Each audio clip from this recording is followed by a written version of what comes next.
लिए, परंतु हृदय में हर्ष विषाद कुछ नहीं हुआ। मुख प्रसन्न मन राग न रोसू, सब कह सब विद करे पर तोसू। चले विपन सुन सिय संग लागी, रही न राम चरण अनुरागी। मुख से प्रसन्न मन में राग दोष कुछ नहीं, सबको इस सब प्रकार आश्वासन देकर वन को चले। सुनकर जानकी संग चली, क्योंकि रघुनाथ जी के चरणों में अधिक प्रेम होने से रह न सकी। समझ आया भी बहुत, परंतु न रही। सुनता ही लखन चले उठ साथा, रहे न जतन किए रघुनाथा। तब रघुपत सब ही सिरनाई, चले संगसिय अरु लघु भाई। सुनते ही लक्ष्मण जी भी साथ उठ चले। यद्यपि रघुनाथ जी ने यतन से समझाया, परंतु तो भी घर न रहे। तब रघुनाथ जी सबको सिर नवाकर संग में जानकी लक्ष्मण को लेकर चले। राम लखन सिय बनय सिधाए, गए न संग नहीं प्राण पठाए। यह सब भा इन आँखिन आगे, तहुन तजऊ तन जीव भागे। मेरे राम लक्ष्मण सीता तो वन को गए, पर मैं संग न गई और प्राण भी न भेजे। यह सब सुन इन्हीं के आँखों से के सामने हुआ, तो भी अभागा जीव शरीर नहीं छोड़ता। मोह लाज निज नेह निहारी, राम सरिस सुत मैं महतारी।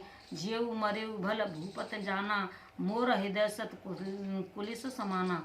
मुझको अपना स्नेह विचार कर लाज नहीं है, परंतु यह संकोच है राम से पुत्र और मुझसी कठोर हृदय महतारी। जीना मरना तो राजा ने अच्छा जाना, जब तक जिए राम जी के दर्शन करते रहे और वियोग होते ही प्राण त्याग दिए। मेरा हृदय तो 100 ब्रज के समान है। कौशल्या के वचन सुने भरत सहित रनवास, व्याकुल विलपत राजगृह मानव शोक निवास।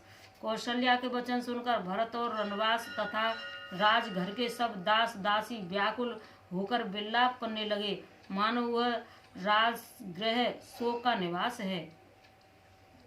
विलपय विकल भरत दो भाई, कौशल्या लिए हृदय लगाई।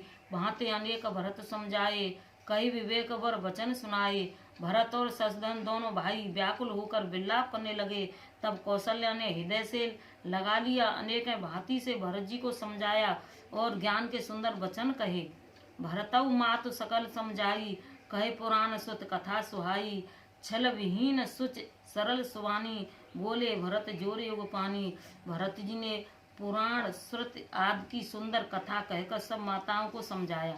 फिर छल रहित पवित्र सीधी सुवाणी से भरत जी दोनों हाथ जोड़कर बोले, जय अघ मात पिता गुर मारे, गाय गोष्ठ मह सुरपुर जारे।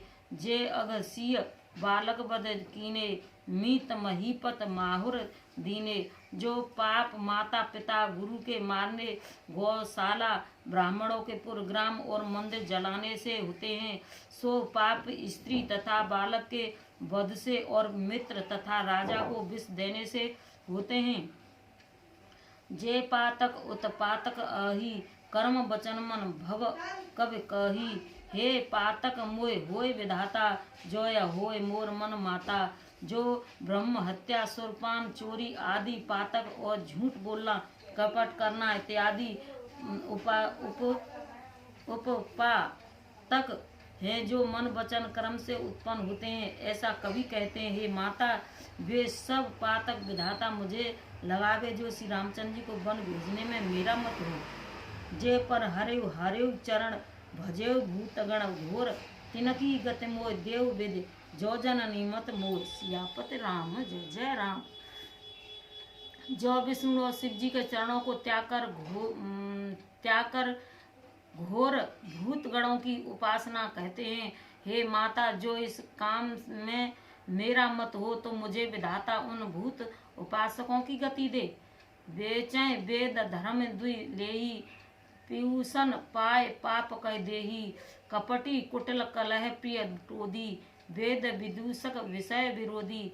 जो वेद बेचते हैं अर्थात दिव्य लेकर वेद पढ़ाते हैं, वे धर्म के दोहने वाले कहे जाते हैं। जो चुगल खोर और पराया पाप करने वाले हैं, अर्थात कोई पाप करे तो उसे सर्वत्र कहते फिरते हैं। कपटी कुटिल कलह करने वाले, क्रोधी, वेद के निंदक, संसार के विरोधी, लोभी, लंपट, लोलुपचारा, जे ताके ऊपर धन पर दारा, पावों में तिनके गति घूरा, जो जननीय सम्मत मोरा। माता लोभी, व्यभिचारी, लोलुप, चंचल आचरण वाले, जो पराये धन और पराई स्त्रियों को ताकते हैं, मैं उनकी ही घोर गति पाऊं, जो इसमें मेरा सम्मत हो। जे नहीं साधु संग अनुरागे, परमारथ पद विमुख अभागे, जे न भजे हर नरतन पाई, जिन्हें न हर सुयस सुहाई। जो साधुओं के संग में प्रेम नहीं करते, परमार्थ के मार्ग में विमुख और अभागे हैं, जो मनुष्य शरीर पाकर भगवान को नहीं भजते, उनको भगवान और शिव जी का यश नहीं सुहाता।